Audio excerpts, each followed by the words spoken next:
Assalamu alaikum students, welcome once again to our YouTube channel Unani Scholar. Myself Dr. Bushra Abrar, your MSMD Ilmul-Adwiya।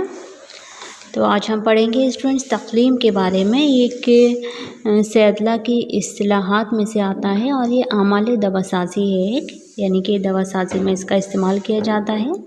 तक़लीम का दूसरा नाम तबल्लुर भी है और तक़लीम का मतलब होता है क़लमे बनाना। क़लमे कहा जाता है क्रिस्टल्स, यानी कि दवा को क्रिस्टल फॉर्म में किस तरह से बनाया जाता है। इसको इंग्लिश में क्रिस्टलाइजेशन भी कहते हैं तक़लीम को। तो जो क्रिस्टल होता है उसको हम सैदला की इस्तिलाह में बोलते हैं क़लमी मादा।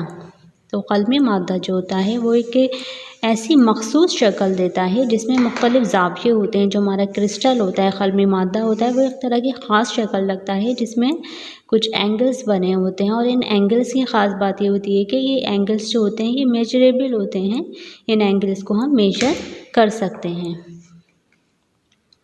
इन दवाओं के अंदर पानी की मख़सूस मिक़दार पाई जाती है, यानी कि ये जो क़लमी मादे क्रिस्टल्स होते हैं ये क्रिस्टलाइन फॉर्म में किस लिए रहते हैं, क्योंकि इनके अंदर जो पानी होता है उसकी एक ख़ास मिक़दार होती है। ये इसी पानी की वजह से ये ख़ास शक्ल रखते हैं जिसको क़लमी मादा या हम क्रिस्टल्स कहते हैं।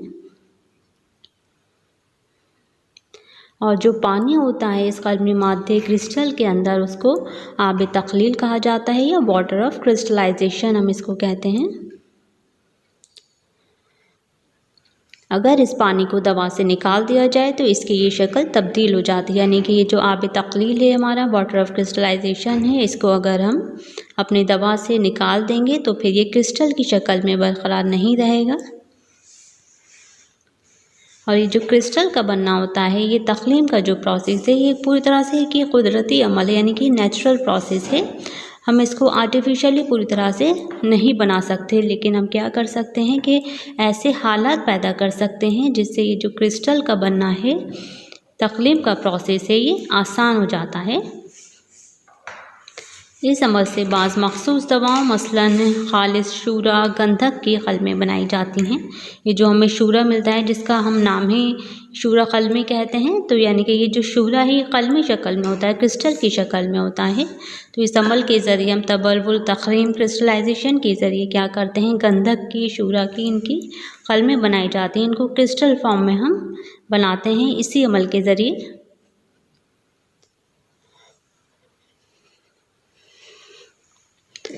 तो अब जान लेते हैं क़लमे यानी कि क्रिस्टल्स बनाने के तरीक़े, वो कौन कौन से मेथड्स हैं जिनसे हम क्रिस्टल फॉर्म में अपनी दवा तैयार करते हैं। तो इसका जो पहला तरीक़ा है ये है बज़रिए तसईद। तसईद को हम डिटेल में पढ़ चुके हैं। तसईद में क्या होता है, किसी भी जो सॉलिड दवा है हमारी, कोई भी मैटर है, उसको हमें हरारत के ज़रिए हरारत देते हैं। तो हरारत देने से उस दवा के अंदर या उस सब्सटेंस के अंदर जो भी वॉलेटाइल कंपोनेंट होते हैं वो वेपराइज हो जाते हैं हरारत देने से, और फिर इनको हम बरूदत पहुंचाते हैं यानी ठंडक पहुंचाते हैं। तो उसके नतीजे में जो वेपर्स होते हैं वो कंडेंस होकर दोबारा सॉलिड की शक्ल इख्तियार कर लेते हैं। और जो फिर ये दोबारा कंडेंस होने के बाद जो सॉलिड बनता है, वो जो सॉलिड हमें हासिल होता है वो दरअसल हमें क्रिस्टल की शक्ल में ही हासिल होता है।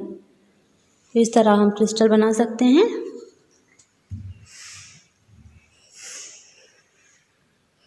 दूसरा मेथड है हमारा किसी गर्म महलूल को ठंडा करके। आमतौर पर दवाई माते गर्म पानी या महलूल में ज़्यादा हल पजीर होते हैं। कॉमनली देखा जाता है कि कोई भी हमारा दवाई मादा है, कोई भी चीज़ है, उसको अगर हम गर्म पानी में या गर्म महलूल में यानी गर्म सॉल्वेंट में अगर हम इसको डिज़ोल्व करते हैं तो उसकी ज़्यादा मिक़दार हल पजीर हो जाती है, यानी कि ज़्यादा मिक़दार उसकी सॉल्युबल हो जाती है उस महलूल में। ऐसे मादों का क्रिस्टल बनाने के लिए क्या करते हैं, उनको हम पहले गर्म पानी में डाल देते हैं, किसी गर्म सॉल्वेंट में या गर्म पानी में हम इनको हल करेंगे। तो उससे क्या होगा कि हमारी ज़्यादा मिक़दार हल हो जाती है। तो वो मिक़दार जो दर्जे हरारत की वजह से हल हो गई थी, जब पानी ठंडा हो जाता है तो वो क़लमों की शक्ल में जम जाती है।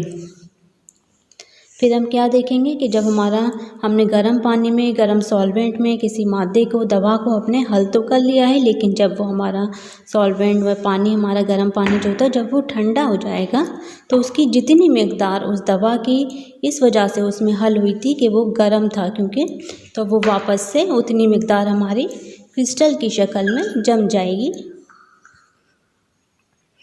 इसकी एक मिसाल हम पोटेशियम क्लोराइड की ले सकते हैं।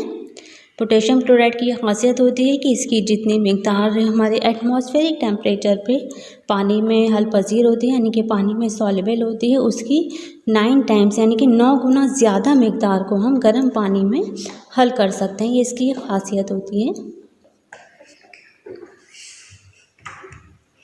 इसी तरह से सोडियम सल्फेट वगैरह, तो ये सब दवाओं के लिए नहीं है, कुछ ख़ास दवाओं के लिए प्रोसेस हम कर सकते हैं जिनके अंदर ये प्रॉपर्टी होती है कि वो गर्म सॉल्वेंट में ज़्यादा हल पजीर होते हैं बनिस्बत के ठंडे सॉल्वेंट के।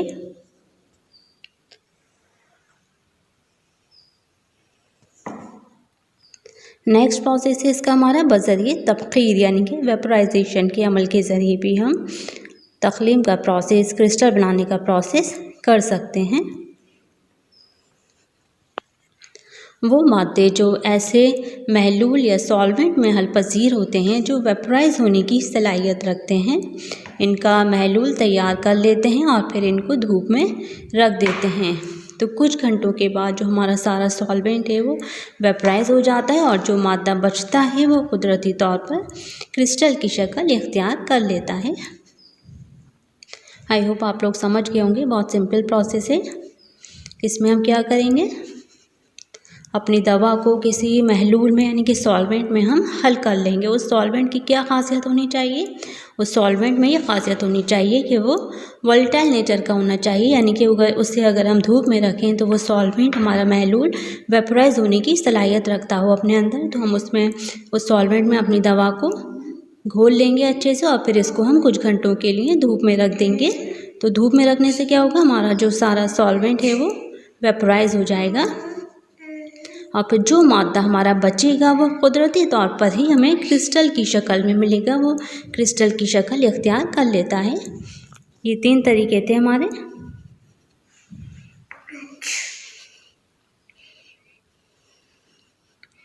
हमने पढ़ा तख्लीम के, तबल्वुर के, क्रिस्टलाइजेशन के, यानी किस तरह से हम ये बना सकते हैं, क्या इसकी खासियत होती है। इसके बेसिकली हमने 3 प्रोसेस पढ़े, बज़रिए तसईद, किसी गर्म महलूल को ठंडा करके, और लास्ट था हमारा बज़रिए तबख़ीर। उम्मीद है आप लोगों को समझ में आया होगा ये। ओके स्टूडेंट्स, थैंक यू, अल्लाह हाफ़िज़।